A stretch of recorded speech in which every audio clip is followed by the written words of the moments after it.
A man on a bicycle is nobody's enemy, and you see things more clearly from 2 wheels than you do from 4.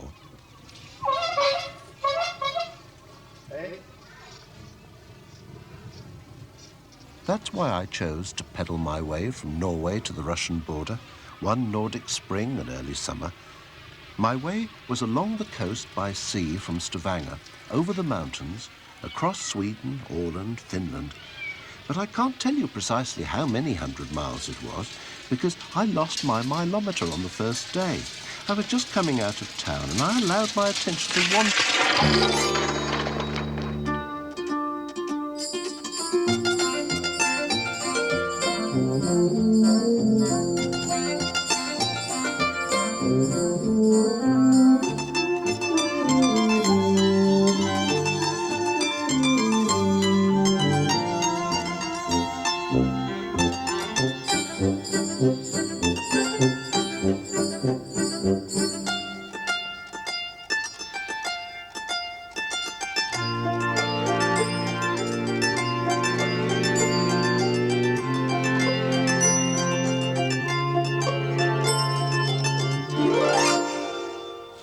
So, one front wheel later, I began again.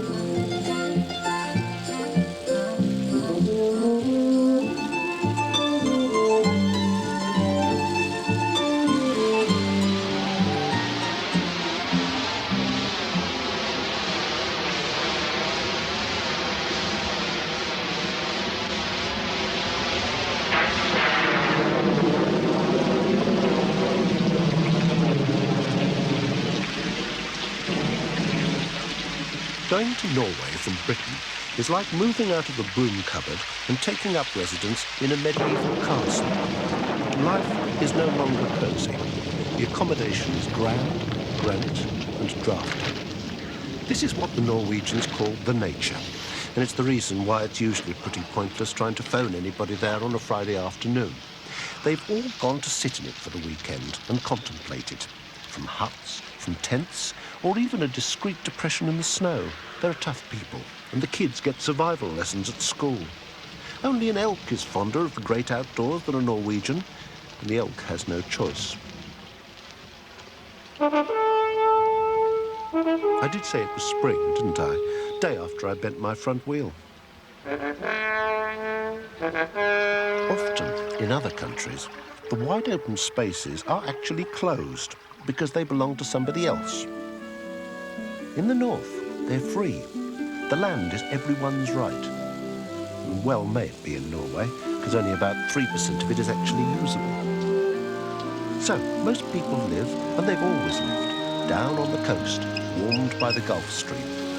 And that has the advantage that, as well as being enduring in the mountains, the Norwegians can go to sea, and for plunder, profit, or for pleasure. They can be hardy and heroic on that as well. We all belong in the sagas now. Up here. But I think you might actually.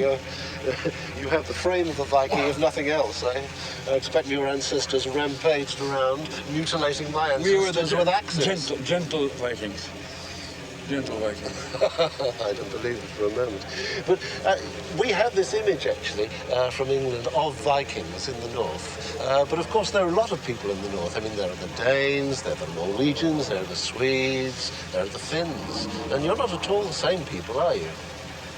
No, basically we are, though, except, of course, the Finns are different in as much as they have a different language altogether. I mean, the rest of us speak more or less the same language, or dialects of the same basic language. And that is being the same people, isn't it, really? Politically and historically, there have been clashes. That's way back. Why were they once very warlike and now have become peacemakers? Well, warlike, the entire world has been warlike. At that time in Europe, everybody were killing everybody. Somebody did it on foot, some on horseback. We had the ships. We were the most mobile of murderers of the time. But those were murderous times, generally speaking. We just happened to move far away from our own shores. That's the only difference. But you must remember, for every single warship, there must have been 10 or 20 traders among the Vikings. What has made you peacemakers now? We're too few to cause any trouble. I mean, 4 million Norwegians, what can we do? If we'd been 140 million Norwegians, you would have heard from us. We would have been bothering you all over the globe. Thank your good Lord for the fact that there are only 4 million Norwegians.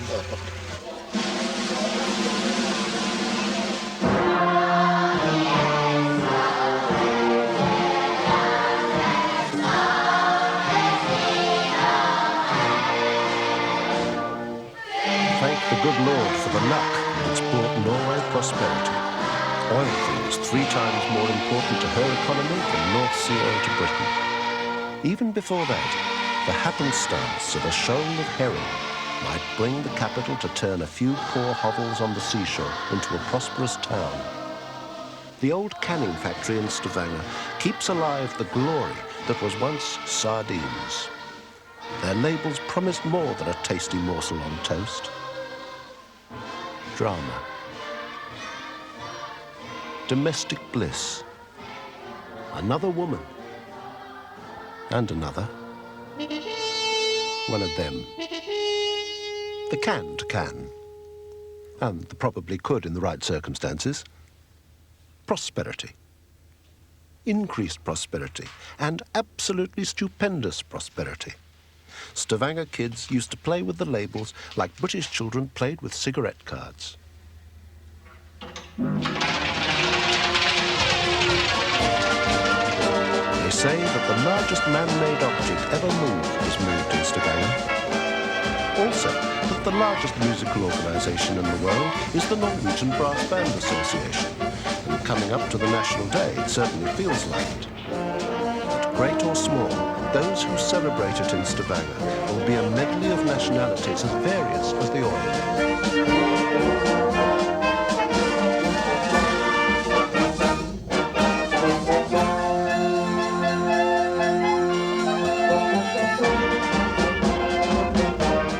Some have been there years and can't speak a word of Norwegian. Some a few months, and already they're as patriotic as the local firemen polishing their pride and joy.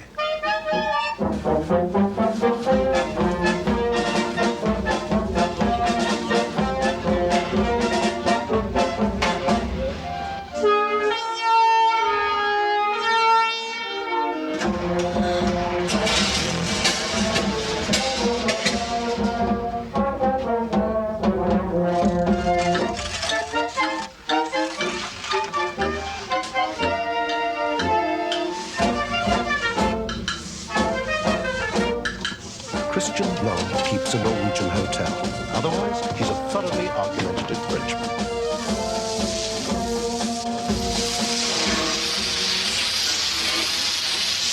I'm not quite sure that I believe this. You're not believing what? All this hygiene, this washing of the street, what on earth are you doing it for? Well, we're trying to prepare for tomorrow. Everything must be nice and clean and net as possible for our National Day. But you can't clean all Norway. Oh, yes, we can. Just have a look. You'll see tomorrow the whole Norway will be cleaned. But you're French. My wife is Norwegian, and I've been living here for 20 years, so I am becoming more or less a Norwegian. As a Frenchman, your culture has a little bit of edge of aggression to it. Now, in Norway, it seems that is lacking. Why should you have aggression? Don't you find it, though, perhaps a little tame? A little? Tame, a little dull, perhaps, because... I do sometimes, yes. I have to admit it, that I do find them sometimes a little bit too slow motion. Yeah. They will go slowly, urgently. They will urge slowly. They will have the same as the Greeks say, siga, siga. It means take it easy.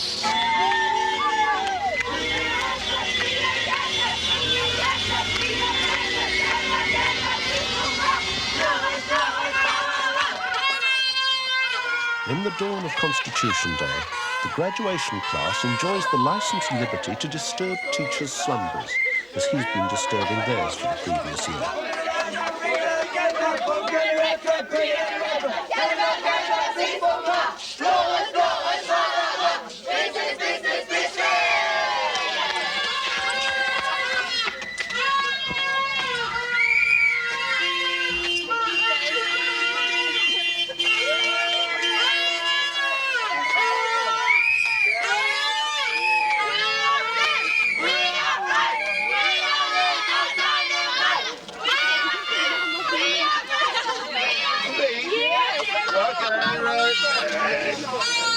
For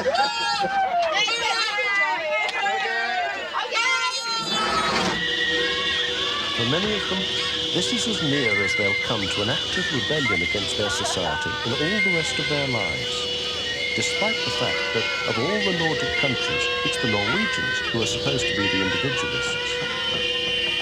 The vans are old bangers, financed by the advertising on the sides. It's noisy, perhaps it's even dangerous. But at the end of it, they don't sing pop songs. They sing a song they love.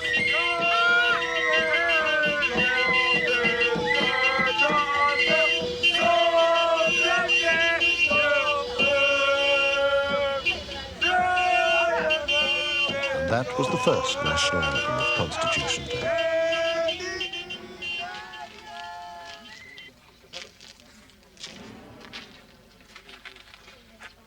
When I came to Stavanger, a Norwegian told me how the first of his countrymen had walked across the ice from Britain. I think he was wrong, but he was glad of that British connection. There's distance, but there's no barrier across the North Sea. The Norwegian flag is the usual Nordic cross, but it's red, white and blue like the Union Jack.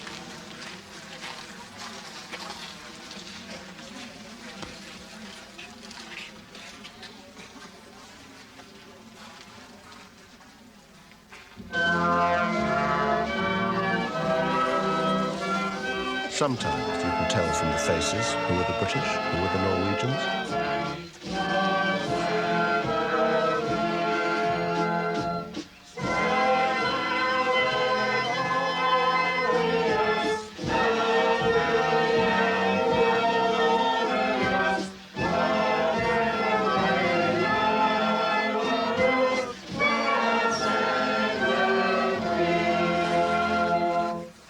Second anthem of Constitution Day. There is a Gulf Stream and there's a blood stream between the two countries. I hadn't thought to discover it in the way that I did. Who are they? These are chaps lying there from the Operation Freshman, from the Royal Engineers from the 1st Airborne Division. That was quite a famous operation, wasn't it? Yes, it was famous, but I'm sorry to say it was a disaster too. What was it? Well, these chaps were going to try and demolish the plant where they were making, the factory where they were making the heavy water for the atom bomb at Rüken. And I'm sorry to say they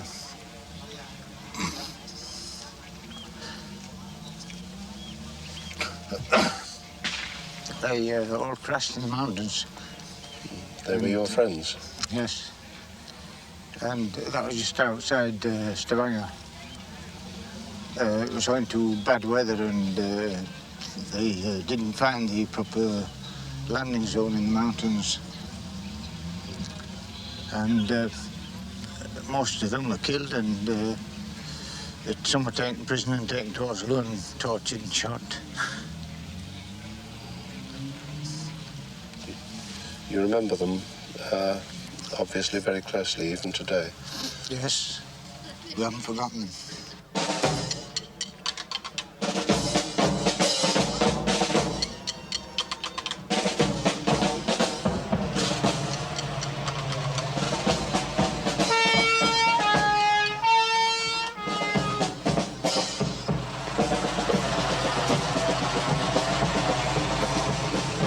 There's something funny about Constitution Day. It doesn't click for a while, and there's no navy, no air force, no soldiers among all the marches, among all the bands. The military presence has remembered the past and gone, leaving the day to the children. It's not a look at our missiles day, it's a look at our ice cream day. And it's crowded for Norway. And anyone can get into the parade doing anything.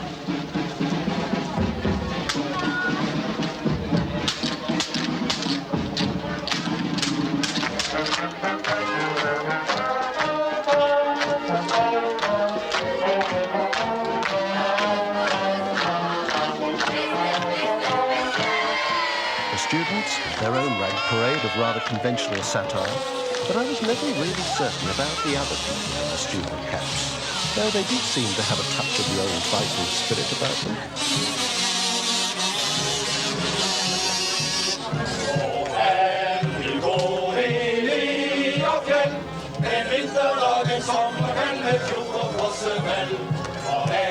I think they may have been the Stavanger heating and ventilating engineers.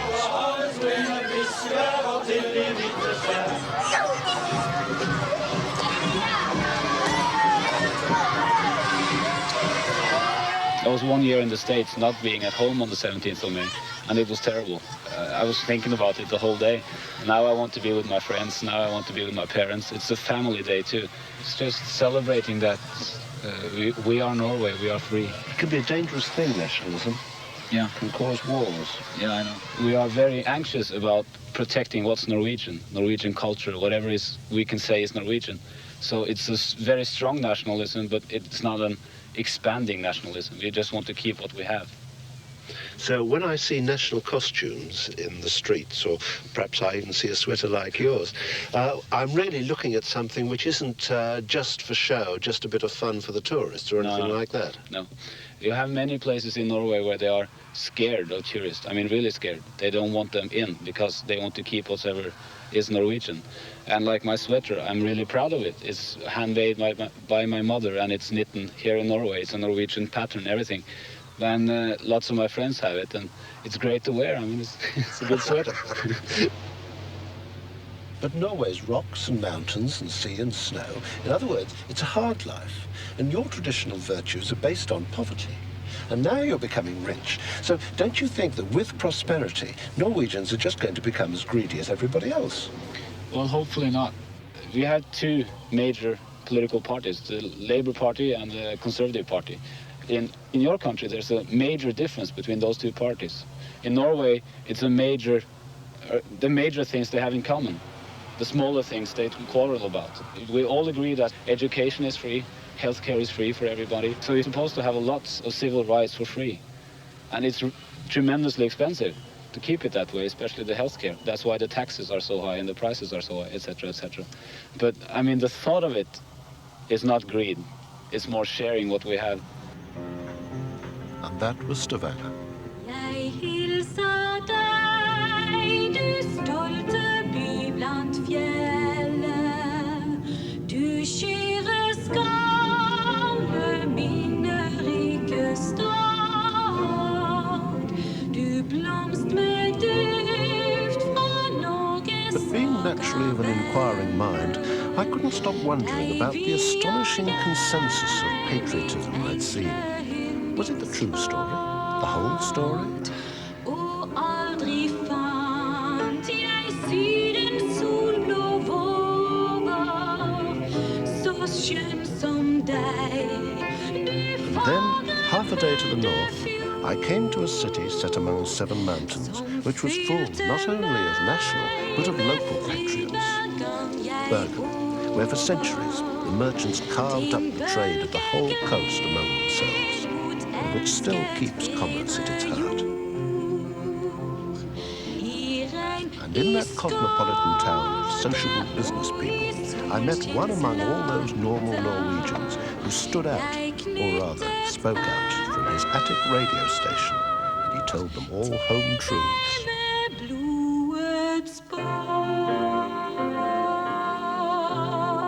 What was that? Oh, that was, if you turn around, you see the mountain up there? Uh-huh. And that mountain is called the Fløyen, you see? And many, many hundred years ago, they wrote a song of the view from that mountain. You're overviewing Bergen, and the song we just heard was about the view you have from the top of the mountain. And it's very chauvinistic. And it says in one plain sentence, that is the most marvelous view in the whole world. You have a similar view, really. You're not quite so high, though. No. But you know why they have a fantastic view? Why? They're looking down at us. And in Bergen, we look down on everybody. But what's special about Bergen? Bergen is the most beautiful place on earth. It's no better place to live in. There is no better town to live in.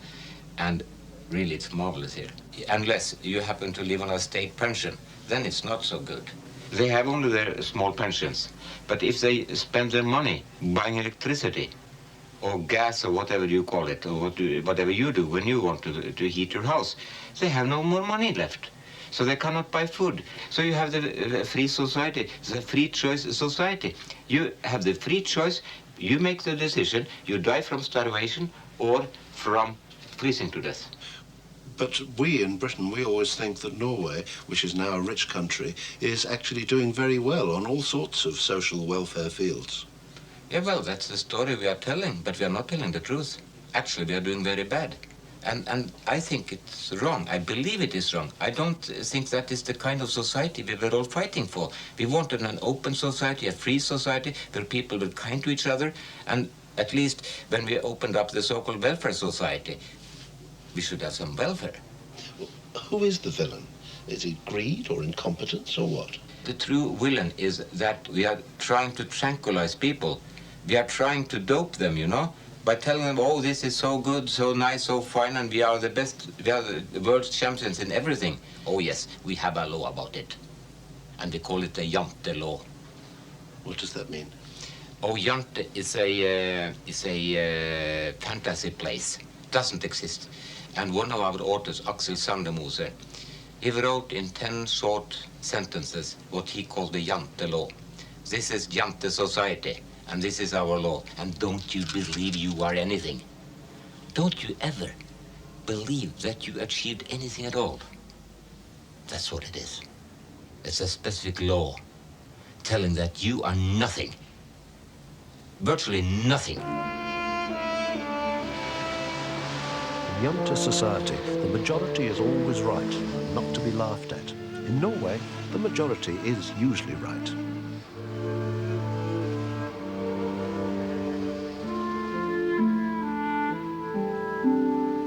No need to look back beyond the Second War to see why the Norwegians should love their country.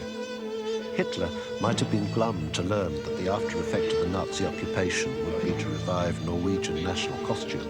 He would have been grim if he'd foreseen the cost. A guard of 1 German soldier for every 8 Norwegians, including babies.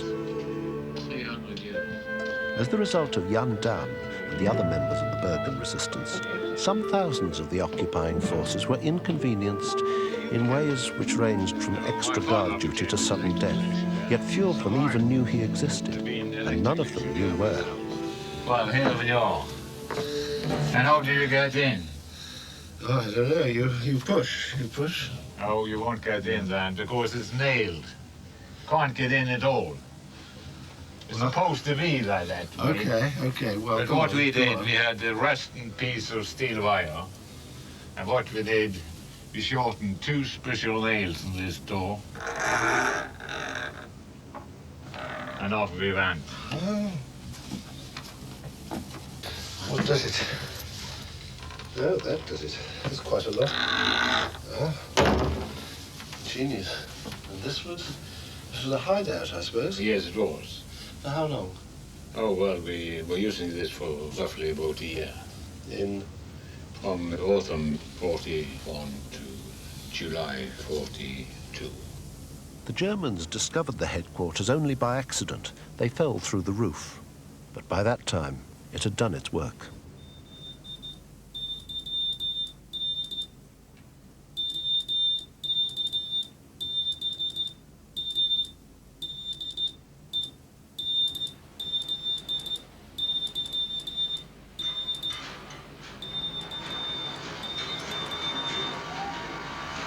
Well, the German arrived in Bergen. We just had to do something, and we felt that way anyway. We decided to build a transmitting station. So we started building it, and then a Norwegian gave me up to the German security police. And I was arrested, sent by military escort to Oslo, and put for the German court-martial. So what I did, I remember, I started speaking purely Bergensk. That is the same as you Cockney, I believe, in London. That's right. And I made it a real proper Bergensk, we call it. And the interpreter couldn't translate it. And there was a bit of a show in this high court. The field marshal who was leading the court was getting angry, but I managed to get through. And a week later, I was given free. I returned to Bergen.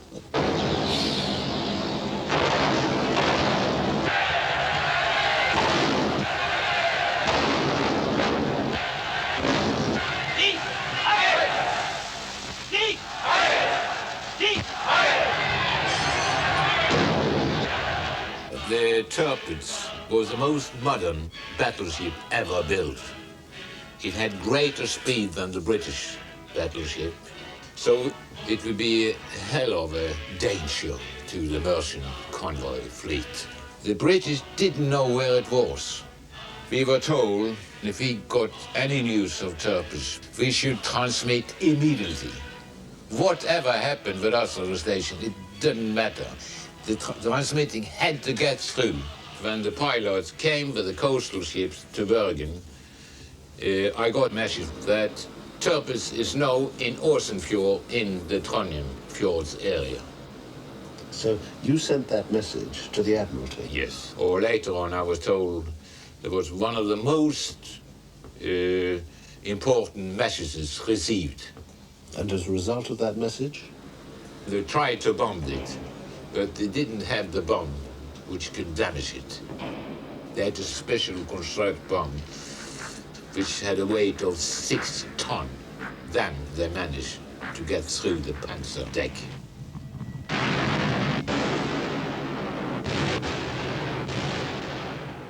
That Norwegian who betrayed you, did you ever see him again? No, and I don't hope I ever will meet him either. We tried to kill him. But then we had down here in this room a conversation, and we found out that if we kill him, the Germans would know that I was the one of the person who would like to see him dead. So we didn't. When you did all this, you were just an ordinary man. Well, I was really a boy. But the war made you into a hero. Well, it's very funny because you didn't think of being a hero. You only were thinking of a job had to be done. If I was in the same position again, I would do my best. But I could never do it as properly as I did that time. Because when you're young, you ain't got any nerves.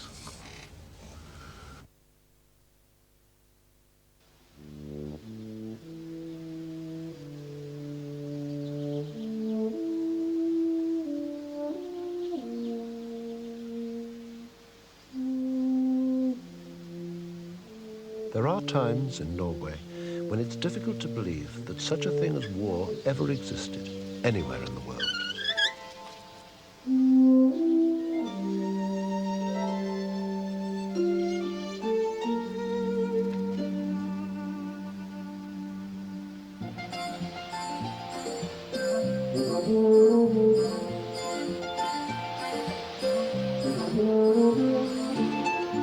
Wordsworth would have loved Norway.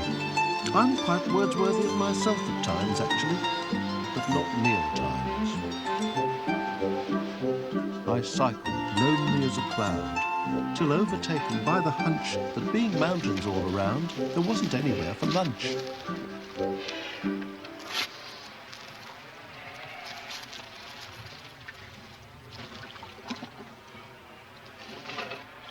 Had this problem before.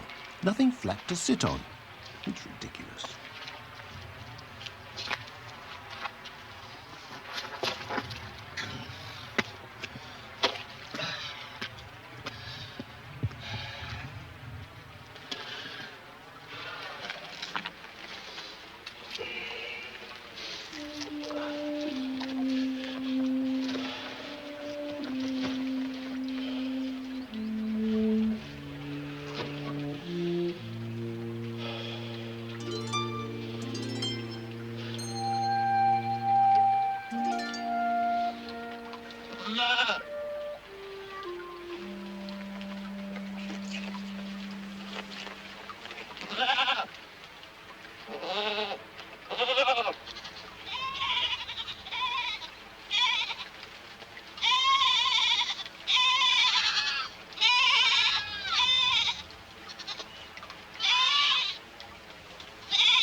In the mountains between the Hardanger Fjord, where they have fiddles and apple blossom, and the Sonja Fjord, where they seem to have goats, is Voss, where they have all manner of traditional things, including salt mutton, mutton sausages, a dish called burnt sheep's head, and child brides, not to mention child bridegrooms.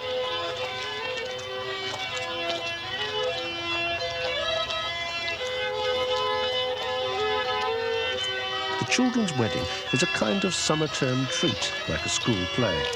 And if it happens to be rather more fun for the lady than her intended, that's probably how it is with that particular ritual the world over. But in Voss, this is more than make-believe. The children are imitating their elders. When we are bride, we have a hat. Incredible, so elaborate, the whole thing.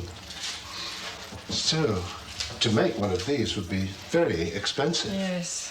Do they make them now? Yes. Do they still? Yes. Wonderful. How do you put it on? It hasn't got any space for the head. No, it's, yeah, what shall I say? How do you put it on? Can I help, or? Yes, you can. Okay, right. What do I do? That? So? Yes. Yeah. And when did you get married in this? How many years ago? 10 years ago. 10 years? No, 8. 8. Aren't you worried all the time that it falls off? Yes, but... Yes. It makes you stand very straight. Yes. It's an engineering job. Yes, and it's... It doesn't look very comfortable. No, and when you eat, it's very difficult. Difficult to eat? Yes, because it's very... You see? It gets round your gullet, yeah.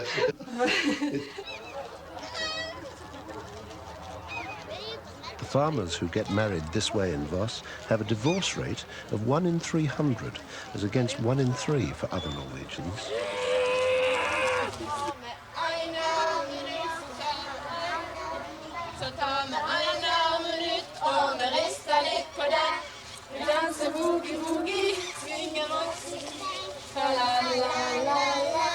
Tradition's a fine thing.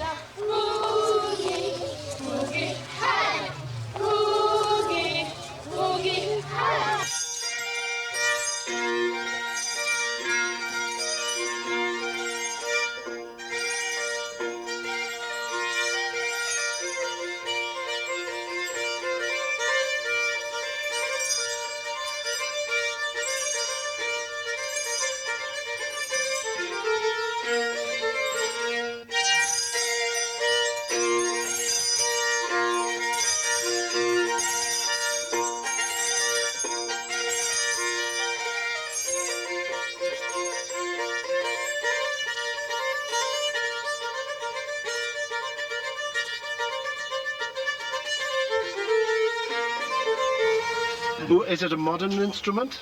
Yeah, I said make it in 1912. It's with Yeah. painted, hand-painted? Painted with hand. And that is ivory? No, Yeah. mother of pearl? The mother of pearl and bone, elfin bone. Such an instrument will be valuable, isn't it? Oh yes, it will cost at least 100,000 kroner. You won't even sell it for that. Norwegian. Norwegian kron. 100,000? I played out this instrument in Carnegie Hall. In Carnegie Hall? Yeah, in America. And I played in Albert Hall in London. All this. It has too many strings. Yes, we have 8 strings, but I have only 3. That is underlying strings. And that they all. And when we play of the ordinary strings, the understrings give a sound. Yeah. See? Please, match. you Yes, take thank you.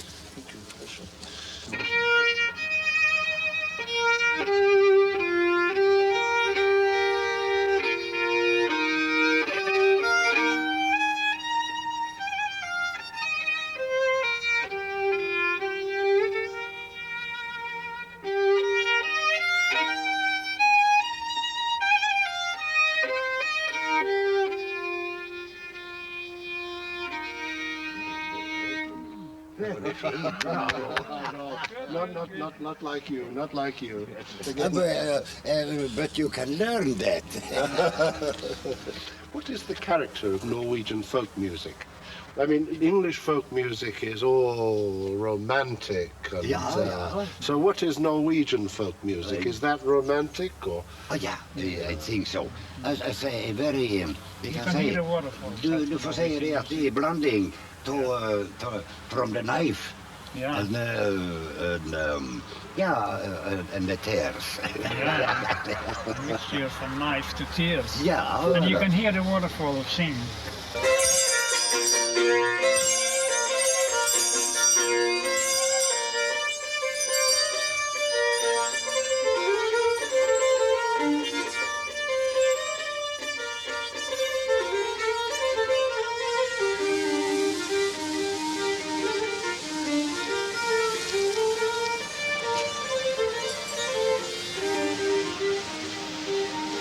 And I followed the falling waters back to the sea and took the Hurtigrute north. The Hurtigrute is the coastal service that's run across the Arctic Circle to the very top of North Cape and beyond, to Kirkenes, summer and winter, sunshine and storm, for almost a century, with hardly a mishap. The wonder of the Hurtigrute is the atmosphere it keeps of its workaday present and its indispensable past. It's not so much a dozen boats as a social institution, the lifeline of Western Norway before air travel.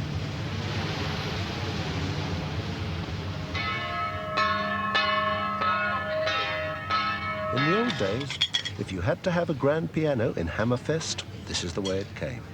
If you lived in Molde and you wanted to put your cow to a bull in Buda, that cow would have to risk getting seasick. Today, the Hurtigrute is like going to sea in a cottage with a cook.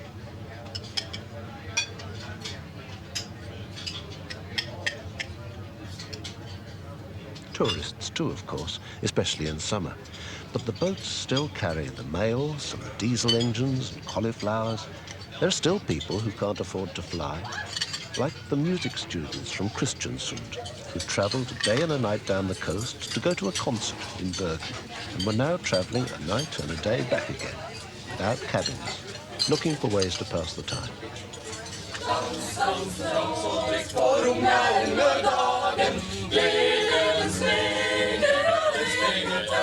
Så länge vi har Viking, så länge dansen går, så vi glad. Så länge vi glad.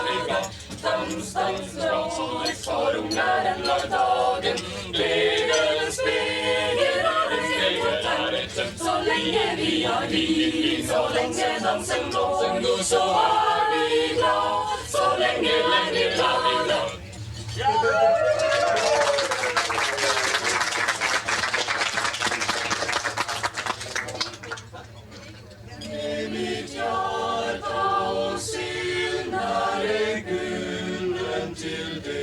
Past Flora, Morley, Torvik, Ålesund, Molde, on my way to Trondheim.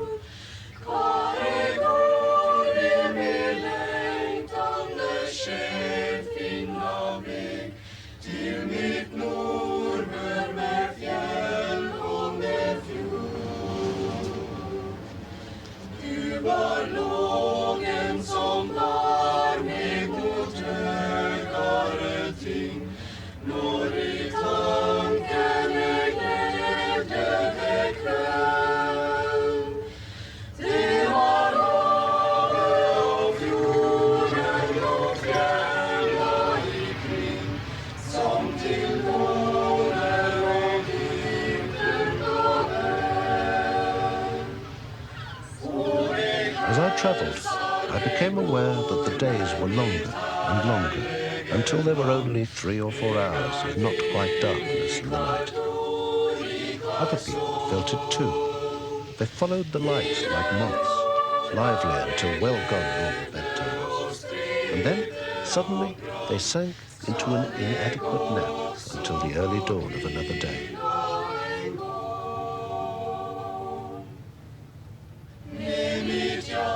It was like being a child.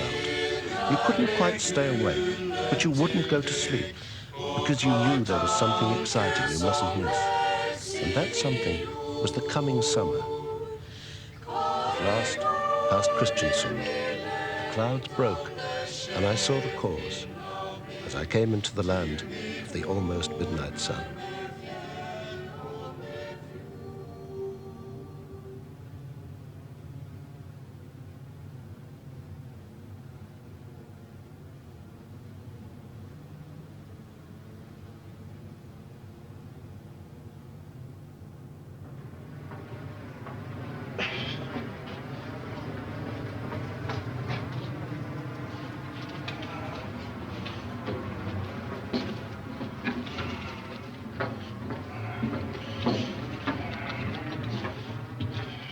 Trondheim, I left the Atlantic, following in the footsteps of many another Briton, craftsmen who came to build the Coronation Cathedral there, pilgrims who worshipped at the shrine of St. Olaf, who rated 3-star holiness for the medieval religious tourist. Modern Norwegian tourism too began with Britons, the salmon lords they called them, fishing-crazy Victorian aristocrats. There are still salmon in the rivers, though rather more on the fish farms. But they're all apt to end up in the same smokehouse. So, you better put it on this. Oh, thank you. It might be a little smaller, isn't it? No, it's okay. It's all right. Good. Do you have to clock in? No, I don't. The rest is. So, this is the smoke? This is the place where we smoke the fish, yeah. So in here now, we dry the fish. And when it's dry enough, we put the smoke in here and smoke it overnight. Right. So that's quite firm, isn't it? This is ready now. Yeah. And keep it overnight. What sort of wood is that then? It's alder mostly. Alder? Alder. Yes, because I suppose that grows everywhere pretty well in Scandinavia, doesn't it? Yeah. And it gives a very good flavor. Somebody trying to use oak, but we have ended up with this. Is salmon as good now as it was in your grandfather's day, do you think? Nowadays, most of the salmon is farm salmon. So does that mean that farm salmon isn't the same as the wild? It doesn't have the same strength because it doesn't go up in the river, but it's becoming quite good. So salmon needs its exercise? It does. Like everybody does. What you need then is you need a sort of jogging track for salmon in your fish farms. Yeah, they have been trying that as well. Current going around in the ponds, Kind of water treadmill, so the salmon have to take exercise. But that's chain mail.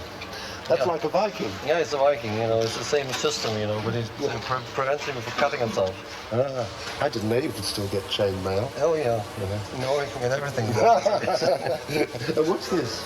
Preparing for gravlax or marinated salmon. Ah, yes, gravlax. That's with salt, sugar. Yeah, and what else? White pepper. White pepper. Then dill. That's a Scandinavian herb, isn't it? I mean, you can't have a Norwegian without dill. Well, it's a good herb, Spicy and good. The gravlax is the dill that gives the flavor. And how long does that have to stay like that then? Some people will say 1-2 days, I prefer 5-6 days, to get it really cured. But if you left this too long, it would go rotten, wouldn't it? Oh, yeah. But, we have also, what we call the rockfisk. It's fermented fish. Fermented fish? Yeah, you never tasted that. No. It's very good. Is it? Yeah. Is it? It's just that you can't stand to smell it. Oh, well, when you got some beer and some aquavit to it, Well, yes. With enough aquavit, you can eat anything. The church, and even more the nonconformists, have spent a great deal of energy on making sure that aquavit does not flow too freely. Restrictions and prices are so extraordinary that it's hardly surprising that about 40% of Norwegians make their own, even though it is against the law. What is it in here? In here, stewing? We have water, sugar, and cheese. Fermented, yes, like you ferment, like you make homemade wine. Yeah. And when I turn on the clock, the whole thing starts cooking. And after an hour, it's steaming up here. Yes, the vapor comes up there through the condenser. It's only the pipe. Yeah. And down in the spiral inside here. That's a spiral? Yeah. Ah, right, okay. And then there's cooling water. Yeah. And the whole thing in Norwegian we call the Sputnik. A Sputnik? Yes. Because that's because it blows you sky high. Yes. It's coming out fast, isn't it? But I thought it was supposed to be terribly dangerous to make your own moonshine. I thought if you got the temperatures wrong, then you went blind or something. No, not by this stuff. So what does it taste like? Try it. Dip your fingers and taste it. What do you think? Strong? Yes. So, I mean, how much is it safe to drink of this? I mean, you could kill yourself drinking this, couldn't you? Half a bottle and you're really drunk. Yes, I bet. You know, I think that Scandinavia has a different attitude to drink to us, you know. I mean, because you don't seem to drink in a social way as we do. I mean, you don't seem to drink during the week. You drink only at the weekends. Only at the weekends, yeah. Yes. But then you really do drink. Yeah, it happens. Yeah. So, I mean, how many weekends would people get totally smashed? People like me, almost every weekend we drink a lot of this one. Almost every weekend? To have a party. Yeah. It's amazing. I mean, you could, I don't know what you couldn't do with that. I mean, you could clean metal with it. Yeah. You could... you can drive your car on this stuff if necessary. Drive it? Yeah. As you can see here, it's 94%. Oh, this shows you how strong it is. So, if it's water, where does this go down to then? So, if that was water, where would it... It would go right down. Is that the police, is it? The police in Trondheim reckon on busting one home distiller a week. With hundreds, if not thousands, of such criminals in the area, this neat average is perhaps rather more like a wag of the finger than the long arm of the law. However, Norway remains one of the few places in the world where the cops are likely to confiscate your sugar.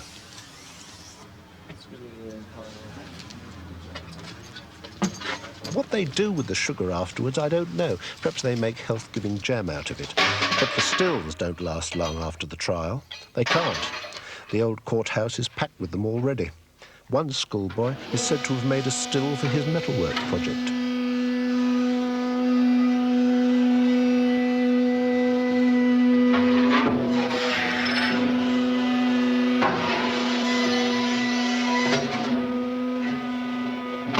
There are places in Norway where you can't buy a beer in a shop, let alone spirits at 25 quid a bottle.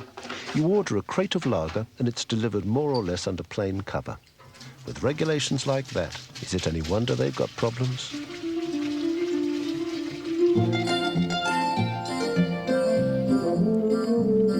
Strange place sometimes, Norway.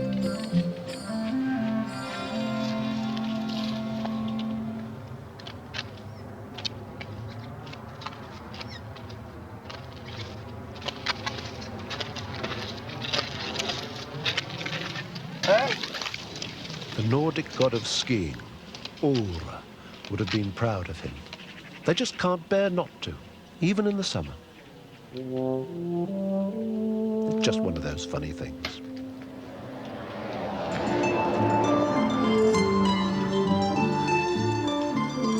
There seem to be a lot of them around Trondheim.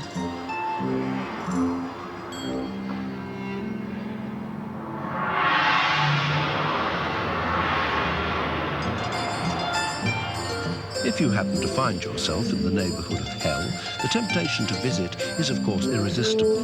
After all, not only does the devil have all the best tunes, he's also got the sexiest sinners and far more comprehensive cooking facilities than you find on the side of the angels.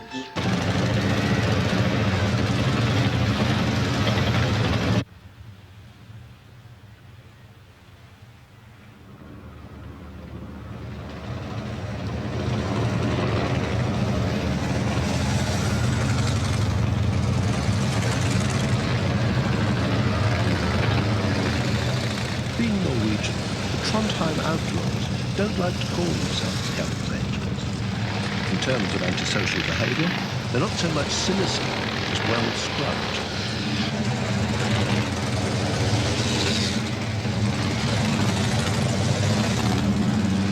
The local council pays for their clubhouse so that they've got a good environment to be outlaws in. but that's typical of Norway. Wherever you go, the road is paved with good intentions. So much so that you'd think that this is a people who experience no kind of hell at all. Though I don't quite believe that.